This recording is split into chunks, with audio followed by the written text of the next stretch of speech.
بھئی یہ سوال پوچھا ہے مفتی صاحب، ذی الحجہ کے آخری ایام چل رہے ہیں، ان دنوں میں حضرت عمر رضی اللہ تعالی عنہ پر خنجر سے حملہ کیا گیا تھا اور آپ چند دنوں کے اندر شہید ہو گئے تھے۔ حضرت عمر کی فضیلت پر بیان فرما دیں۔ آپ کے بارے میں یہ بات مشہور ہے کہ آپ حضرت علی کے داماد تھے، کیا یہ بات سچ ہے؟ حضرت عمر کی ذات پر بہت سے اعتراضات کیے جاتے ہیں، جن میں حضرت فاطمہ رضی اللہ تعالی عنہا کے گھر کا دروازہ جلانا اور حضرت فاطمہ پر تشدد کرنا، جس سے آپ کا حمل ضائع ہو گیا، سر فہرست ہیں معاذ اللہ۔ اس کے علاوہ حضرت عمر کے 3 طلاق والے مسئلے پر بھی بہت اعتراضات کیے جاتے ہیں۔ ایک خاتون ایک چینل پر کہہ رہی تھی کہ عمری قانون نے میری زندگی تباہ کر دی، کیونکہ عمری قانون میں، یعنی عمر والا قانون کو عمری قانون کہہ رہے ہیں، عمری قانون میں طلاق دینا بہت آسان کام ہے، اس کا جواب بھی عنایت فرما دیں۔ تیسری بات یہ ہے کہ حضرت عمر کی رائے کی تائید میں کئی بار قرآن کی آیات نازل ہوئیں۔ ناظرین کو ان آیتوں کے بارے میں بھی بتا دیں، سب کچھ تو آپ نے ہی بتا دیا ہے، میرے بتانے کے لیے کچھ چھوڑا ہی نہیں آپ نے۔ دیکھو، یہ جو حضرت فاطمہ پہ ظلم کے واقعات بیان کیے جاتے ہیں کہ حضرت عمر نے یہ کیا، حمل ضائع ہو گیا، یہ ہو گیا، وہ ہو گیا، وغیرہ وغیرہ، ہمیشہ کوشش کیا کرو باطل کے سوالات کا جواب دینے کے بجائے نا الٹا باطل سے سوال پوچھنا شروع کر دیا کرو۔ جب بھی آپ دفاعی پوزیشن میں اپنے آپ کو رکھو گے نا، سامنے والا بڑے بڑے جرائم کر کے بیٹھا ہوگا، وہ اپنے اوپر بات ہی نہیں آنے دے گا، وہ ہمیشہ آپ پر بوچھاڑ کرتا رہے گا، اور آپ دفاعی پوزیشن میں ایک کا جواب، دوسری بات کا جواب، تیسری بات کا جواب، یہ کبھی بھی طریقہ نہیں ہوتا۔ میں نے ایک واقعہ سنایا تھا کہ ایک صاحب آئے اور مجھے کہنے لگے کہ علماء دیوبند کے عقائد، آپ کے جو علماء دیوبند کے جو اکابر ہیں نا، ان اکابر کے عقیدے ٹھیک نہیں ہیں، میں آپ سے اس پہ مناظرہ کرنا چاہتا ہوں، مجھے کہنے لگے۔ میں نے کہا ٹھیک ہے، میں تیار ہوں اس کے لیے، لیکن آپ الزام لگاؤ گے علماء دیوبند کے جو اکابر تھے، جو ہمارے اکابر تھے، ان پہ الزام لگاؤ گے اور میں ان الزامات کا دفاع کروں گا، تو یہ برابری والی بات نہیں ہوئی۔ برابری والی بات یہ ہوگی کہ آپ ہمارے اکابر پہ الزام لگاؤ گے اور میں آپ کے اکابر پہ الزام لگاؤں گا۔ آپ نے، جیسے میں نے اپنے اکابر کا دفاع کرنا ہے، تو جو میں آپ کے اکابر پہ الزام لگاؤں آپ نے اس کا بھی دفاع کرنا ہے۔ یہ یک طرفہ بات نہیں ہوگی کہ آپ مجھے تھپڑ مارو اور اپنے منہ کو میں بچاتا رہوں بیٹھ کے۔ جب آپ کو میرے منہ پہ تھپڑ مارنے کی اجازت ہوگی اور میں بچاؤں گا، تو میں بھی آپ کے لگاؤں گا اور آپ اپنا منہ بھی بچائیں گے۔ سمجھتے ہو کہ نہیں سمجھتے؟ یہ ہمیشہ بحث کا اصول ہے، یہ یاد رکھو۔ باطل کی کوشش ہوتی ہے آپ پہ چڑھ جائے وہ، اور اپنے آپ کو بالکل پہلے سے ہی محفوظ رکھ لیتا ہے وہ۔ بات سے بات نکلتی ہے نا، عیسائی آتے ہیں، عیسائی لوگ جو طنز کرتے ہیں، اسلام پہ اعتراض کرتے ہیں، نبی صلی اللہ علیہ وسلم نے اتنی عمر میں 9 سال کی لڑکی سے شادی کی، فلانا، یہ وہ جو ان کے الزامات ہوتے ہیں جہاد اور اسلام تلوار سے، جو 8-10 مشہور اعتراضات ہیں۔ ٹھیک ہے، علماء اس کا بھی جواب دیتے ہیں، لیکن آپ بھی تو اعتراض کرو۔ بھائی آپ عیسیٰ کو خدا کا بیٹا کہتے ہو، ایک مخلوق کو خدا کا بیٹا کہہ رہے ہو، یہ زیادہ چھمبے کی بات ہے؟ یا حضرت عائشہ 9 سال میں بالغ ہو گئیں اور پیغمبر سے انہوں نے 50 سال کی عمر میں نکاح کیا اور ہمیشہ خوش زندگی گزاری، وہ اس پر بالکل بھی نادم نہیں تھی، وہ خوش ہیں، وہ آج بھی زندہ ہو کے آ جائیں، آپ ان سے پوچھیں کہ اگر دوبارہ ہم ماضی میں چلے جائیں اور آپ کی 9 سال کی عمر میں رخصتی ہو اور پیغمبر کی 50 سال عمر ہو، وہ کہیں گی دوبارہ میں یہ کام کروں گی، وہ تو اس رشتے پہ اتنا خوش تھیں۔ تو آپ پہلے اس بات کا جواب دو کہ ایک خدا بھی ہے اور خدا کے بیٹے بھی ہیں عیسیٰ، اور یہ کیسے ممکن ہے؟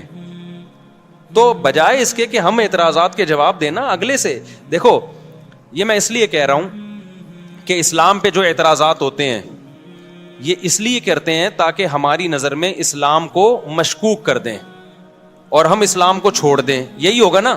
تو ہم اسلام چھوڑ کے جائیں کہاں؟ جدھر جانا ہے پہلے اس کا برحق ہونا تو ثابت کرو نا۔ بھائی ایک ڈاکٹر نے آپ کو بتایا یہ بھی نہیں کھانا، یہ بھی نہیں کھانا، اس سے بھی پرہیز، اس سے بھی پرہیز، آپ ڈاکٹر صاحب سے پوچھتے ہو کھانا کیا ہے، پھر ڈاکٹر کہے کچھ بھی نہیں کھانا، تو ڈاکٹر صاحب ایسا تو نہیں ہو سکتا، وہ تو یقینی مروں گا پھر میں بھوکا پیاسا، مجھے پہلے یہ بتاؤ یہ چھوڑنا ہے تو اس کے متبادل میں نے کھانا کیا ہے۔ وہ ڈاکٹر صحیح ڈاکٹر ہوگا، وہ کہے گا بھائی ٹھنڈا پانی مت پیو مگر گرم پی سکتے ہو، کھچڑی مت کھاؤ مگر روٹی کھا سکتے ہو، یا روٹی مت کھاؤ مگر کھچڑی کھا سکتے ہو۔ تو اسلام پہ جو لوگ اعتراض کرتے ہیں کہ اسلام میں یہ غلط یہ غلط، فرض کر لو تھوڑی دیر کے لیے مان لیا بھائی اسلام غلط ہے، اب کیا کروں میں؟ اب میرے پاس یا تو عیسائی مذہب ہے یا ہندو ہے یا سکھ بن جاؤں یا میں ملحد ہو جاؤں, خدا ہی کا انکار کر دوں, تمام مذاہب کا انکار کر دوں. اگر اسلام پہ 10 اعتراضات ہوتے ہیں, الحاد پہ 1000 اعتراضات ہوتے ہیں, ہندو مذہب پہ 2000 اعتراضات ہوتے ہیں, عیسائیت پہ 3000 اعتراضات ہوتے ہیں. تو بھائی پہلے مجھے جو میں آپ پہ اعتراض کروں گا اس کا جواب دو. میں عیسائیت سے سیٹسفائی ہوں گا, پھر میں عیسائیت اور اسلام کو کمپیئر کروں گا آپس میں. سمجھ میں نہیں آ رہی میرا خیال ہے بات؟ تو کبھی بھی ایسا نہیں ہو سکتا کہ باطل آپ پہ اعتراض کرتے رہے, آپ جواب دیتے رہے. اس میں زندگیاں کھپ جائیں گی آپ کی, کچھ بھی حاصل نہیں ہوگا. وہ کوئی نیا اعتراض نکال کے لے آئے گا, کل وہ کوئی نیا اعتراض نکال کے لے آئے گا. تو بجائے اس کے کہ آپ جو لوگ حضرت عمر پہ اعتراض کرتے ہیں نا کہ حضرت فاطمہ کے ساتھ یہ کیا, حضرت فاطمہ کے ساتھ معاذ اللہ نقل کفر, سیدھا سیدھا ایک جواب دیا کرو کہ حضرت علی رضی اللہ تعالی عنہ اس وقت زندہ تھے یا نہیں تھے, سیدہ فاطمہ حضرت علی کی زوجہ تھیں یا نہیں تھیں. تو آپ نے یہ حضرت عمر پہ اعتراضات کر رہے ہو, ان کو برا بلا معاذ اللہ کہہ رہے ہو, حضرت علی نے کیوں نہیں کیا یہ کام؟ نہیں, یہی بات میرا خیال ہے سمجھ. حضرت علی کیوں خاموش تھے کہ ان کی زوجہ کے ساتھ ظلم ہو رہا ہے, معاذ اللہ ان کی زوجہ کو مارا جا رہا ہے جس سے ان کا حمل ضائع ہو رہا ہے, معاذ اللہ. میری بیوی کے ساتھ کوئی ایسا کرے میں خاموش رہوں گا؟ آپ ان کے ہاتھ پہ بیعت بھی ہو رہے ہیں, ان کو خلیفہ بھی مان رہے ہیں, اور حضرت عمر اور حضرت علی کے اتنے اچھے تعلقات کہ حضرت عمر جو کمیٹی بنا رہے ہیں 6 آدمیوں کی کہ میرے بعد کون خلیفہ ہوگا, اس میں سیدنا علی کا نام بھی ڈال رہے ہیں. واہ واہ واہ. حضرت علی کی زوجہ کے ساتھ اور پیغمبر کی صاحبزادی, ان سے بڑا کیا رتبہ ہو سکتا ہے, ان کے ساتھ معاذ اللہ ایک شخص اتنا ظلم کر رہا کہ وراثت کھا, معاذ اللہ نقل کفر, وراثت نہ دے رہا ان کو, ان کا حمل ضائع کر دیا. اور حضرت علی کے اتنے اچھے تعلقات, حضرت علی سے ایک ضعیف روایت نہیں ملتی کہ حضرت عمر پہ انہوں نے طنز کیا ہو یا ان کو ظالم کہا ہو. اتنے اچھے تعلقات کہ عمر حضرت علی کے لیے کو خلیفہ کے لیے نامزد کر رہے ہیں اور ان کی بیٹی کو نکاح کا پیغام بھیج رہے ہیں. یہ شیعہ کتابوں میں بھی مل جائے گا آپ کو کہ حضرت علی نے, حضرت علی کی بیٹی سے کس کا نکاح ہوا ہے؟ حضرت عمر کا. شروع میں حضرت علی نے نکاح کا پیغام مسترد کر دیا تھا, صرف اس بیس پہ کہ آپ کی عمر زیادہ ہے, اس بیس پہ نہیں کہ آپ ظالم ہیں, آپ نے میری زوجہ کے ساتھ معاذ اللہ اچھا سلوک نہیں کیا, عمر کے ایج ڈفرینس کی وجہ سے. لیکن عربوں میں ایج ڈفرینس کو کچھ زیادہ ویلیو نہیں دی جاتی تھی. بعد میں حضرت عمر سے انہوں نے اپنی بیٹی کا نکاح کیا. تو یہ کیا بات ہے, اپنی بیٹی کا نکاح بھی کر رہے ہیں, ان کو داماد بھی بنا رہے ہیں اور ان سے مشورے بھی لے رہے ہیں. حضرت عمر کا کوئی مجلس ایسی نہیں ہوتی تھی اہم جس میں کوئی جدید مسئلہ آیا ہو اور انہوں نے سیدنا علی کو اس میں مشاورت کے لیے شریک نہ کیا ہو. اور حضرت عمر یقینی طور پر حضرت علی کو اپنے بعد نامزد کر دیتے, لیکن حضرت علی کی عمر کی کمی کی وجہ سے, روایات میں ملتا ہے کہ عمر کی کمی کی وجہ سے حضرت علی نے 6 افراد کی کمیٹی بنائی. سمجھتے ہو کہ نہیں سمجھتے؟ تو ہم ان کے آپس میں تعلقات دیکھتے ہیں, کوئی ان میں نفرت نہیں تھی, ایک دوسرے کی تعریفیں, ایک دوسرے سے محبتیں. لیکن آج لوگ مدعی سست اور گواہ چس بنے ہوئے ہیں. تو باقی یہ کہ انہوں نے جو سوال کیا ہے کہ حضرت عمر کے 3 طلاق والے مسئلے پر, وہ یہ میں نے جمعے میں بھی اس پر بیان کیا تھا. ایک خاتون کا کلپ وائرل ہو رہا ہے, وہ کسی اسکالر کو نا, مذہبی اسکالر کو انٹرویو دے رہی ہیں کہ عمر, یہ جو اہل حدیث حضرات کہتے ہیں نا حضرت عمر نے 3 طلاق کو 3 قرار دیا, نبی کے دور میں تو 1 ہوتی تھی, حضرت عمر نے کیا کر دیا, 3 طلاق کا قانون بنا دیا. تو میں نے تو خود اہل حدیثوں کی تحریریں پڑھی ہیں اس بارے میں کہ انہوں نے گھر اجاڑ دیا لوگوں کا, یہ کر دیا حنفیوں نے نا. حالانکہ اگر گھر اجاڑنا ہے تو پھر تو حضرت عمر نے کیا, اور شیعہ صاف لفظوں میں کہتے ہیں یہ گھر اجاڑنے کا کام کس نے کیا, حضرت عمر نے. اہل حدیث صاف لفظوں میں نہیں کہتے کیونکہ ان کو پتا ہے کہ عمر کی محبت ہے لوگوں کے دلوں میں, وہ حنفیوں پہ ڈال دیتے ہیں. میں نے خود اہل حدیث کا فتویٰ پڑھا ہے کہ انہوں نے 3 طلاق کو 1 قرار دیا اور نیچے لکھا کہ قرآن و سنت میں 3 1 ہوتی ہیں اور حنفی علماء کو اجازت نہیں ہے لوگوں کا گھر اجاڑیں وہ. حالانکہ یہ کام پہلے قرآن نے کیا, پھر پیغمبر نے کیا, پھر ابو بکر نے کیا, پھر عمر نے کیا, پھر عثمان نے کیا, پھر علی نے کیا, پھر 4 اماموں نے کیا, تمام صحابہ نے کیا, تمام تابعین نے کیا. 7ویں صدی ہجری میں ابن تیمیہ رحمۃ اللہ علیہ کا ایک تفرد تھا, انہوں نے کہا نہیں 3 1 ہوتی ہے. 700 سال تک امت میں اہل سنت میں آپ کو ایک فتویٰ بھی نظر نہیں آئے گا کہ جس نے 3 طلاق کو 1 کہا ہو. 7ویں صدی میں ابن تیمیہ نے کیا, ابن تیمیہ رحمۃ اللہ علیہ نے, پھر ان کے شاگرد نے بھی اپنے استاذ کی رائے کو فالو کیا, ابن قیم نے, پھر ابن قیم کے شاگرد ابن رجب حنبلی, انہوں نے بھی اپنے استاذ کو فالو کیا. لیکن آخر عمر میں ابن رجب نے رجوع کر لیا اور یہ سخت الفاظ کہے وَعَلَمْ أَنَّهُ لَمْ يَثْبُتْ عن أحد من الصحابة ولا من التابعين ولا من أئمة السلف المعتد بقولهم في الفتاوى في الحلال والحرام شيء صريح أن الطلاق بعد الدخول يحسب واحدة إذا سبق بلفظ واحد.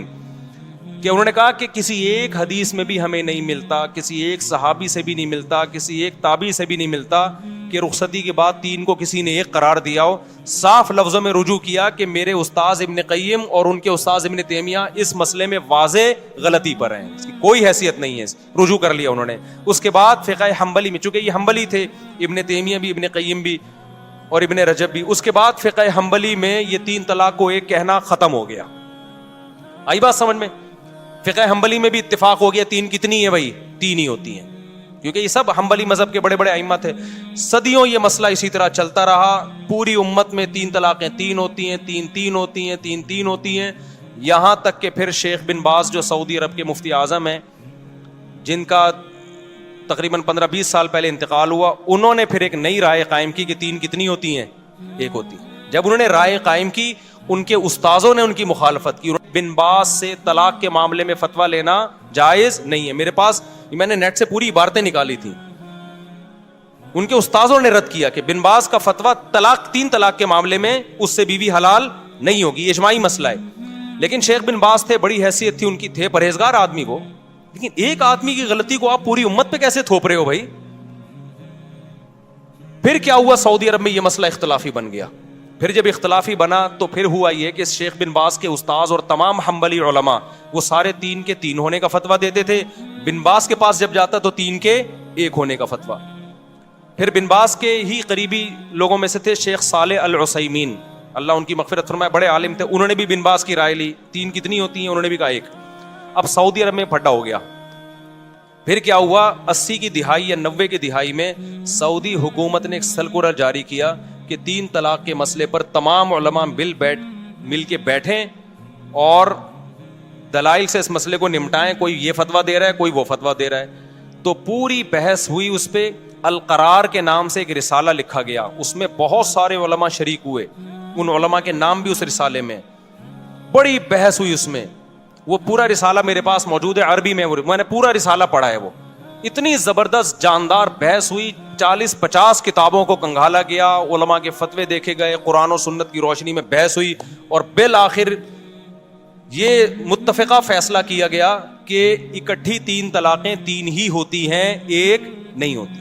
لیکن بن باز نے اس رائے سے اتفاق نہیں کیا, وہ اپنی رائے پر اڑے رہے. لیکن سعودی عرب کا پھر سرکاری قانون بنا کے عدالتوں میں یہ چلا دیا گیا, بھائی 3 طلاق کو 3 ہی قرار دیا جائے گا, کیونکہ ہمارے پاس 1 ہونے کی کوئی معقول دلیل نہیں ہے. بڑا جاندار رسالہ ہے, میں نے پورا ایک لفظ پڑھا ہے اس رسالے کا, آج بھی موجود ہے, نیٹ پہ سرچ کرنے سے مل جائے گا.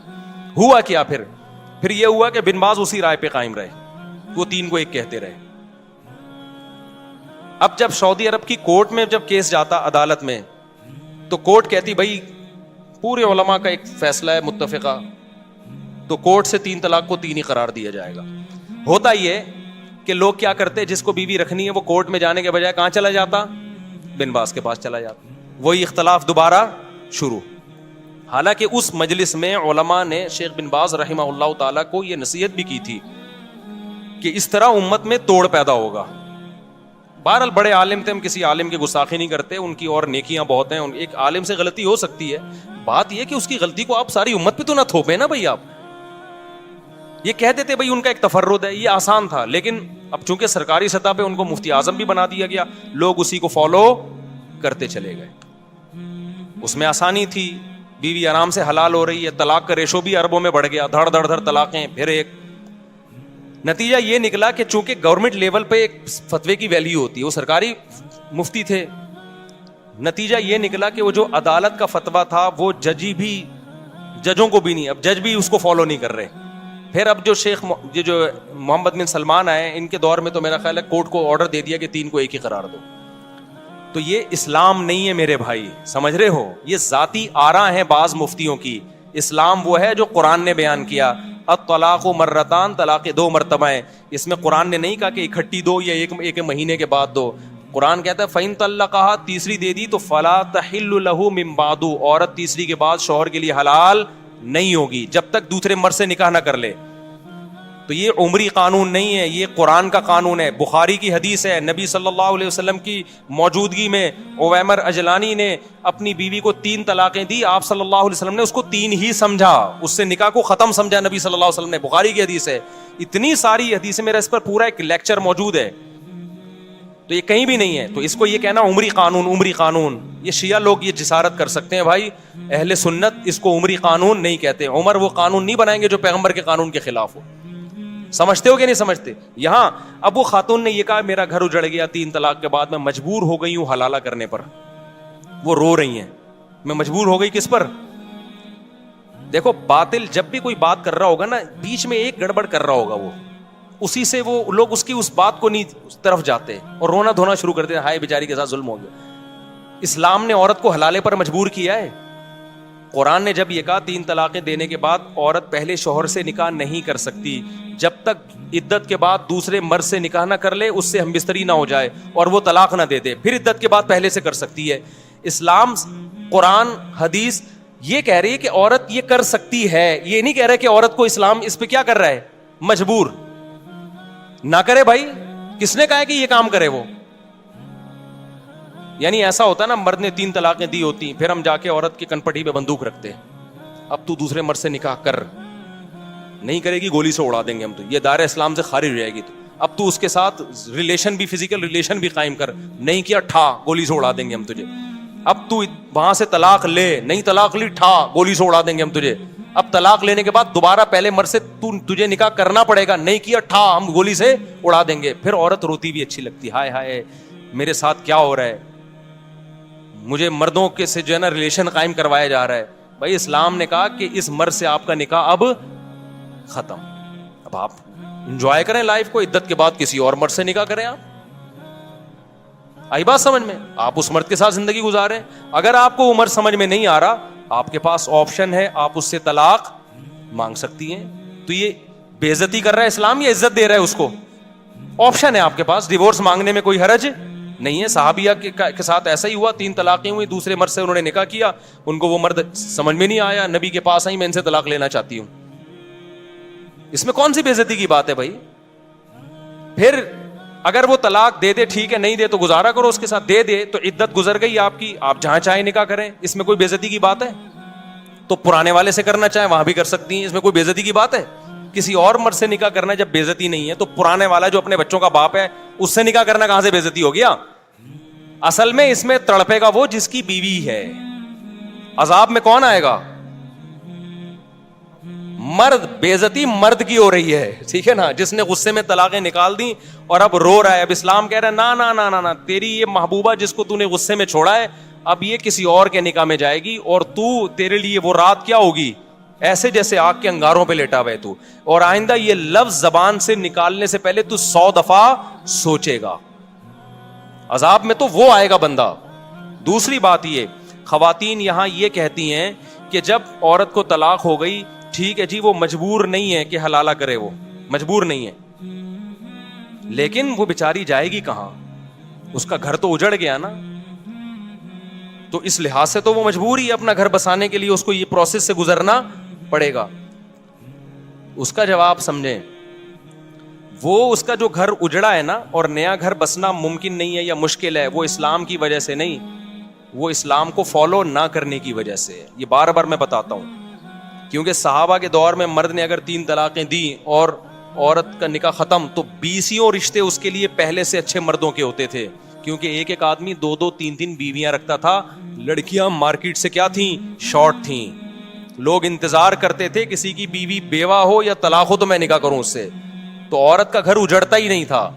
اب جو گھر اجڑ رہا ہے وہ اسلام کی وجہ سے نہیں, بلکہ ایک بیوی پر جو اکتفا سب نے کر لیا ہے اور خواتین کے لیے رشتے نہیں ہیں, اس کی وجہ سے ان کے لیے مسائل ہو گئے ہیں. تو یہ 3 طلاق کے 3 ہونے کا قصور نہیں ہے, یہ قصور اس کا ہے کہ اچھے مرد مارکیٹ میں کیا ہو گئے ہیں, شارٹ ہو گئے ہیں. اس کو پتا ہے مجھے پہلے والا جیسا ملے گا نہیں آئی میرا خیال ہے بات سمجھ میں. تو یہ عمری قانون نہیں ہے, یہ خدائی قانون ہے. حضرت عمر نے اس کو کیا کیا تھا, نافذ. اور پھر بھی اگر بات سمجھ میں نہ آئے تو میں نے آپ سے ایک بات کہی ہے کہ بجائے باطل کے اعتراضات کا جواب دینے کے, آپ باطل پہ اعتراضات کرنا شروع کر دیں.